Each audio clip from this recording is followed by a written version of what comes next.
কখনো এটা বলবেন না যে আমি অজ্ঞানী, বুঝতে পারি না। জ্ঞান সবার মধ্যে রয়েছে,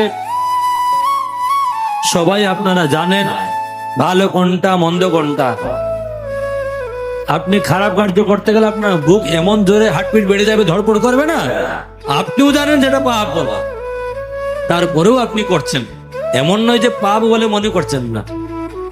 আপনি চিন্তা করে দেখুন, একটা মাছকে যখন জ্যান্ত মাছকে কাটছেন, সে কতটা ছটফট করছে তার জীবনটাকে বাঁচানোর জন্য, জল ছাড়া।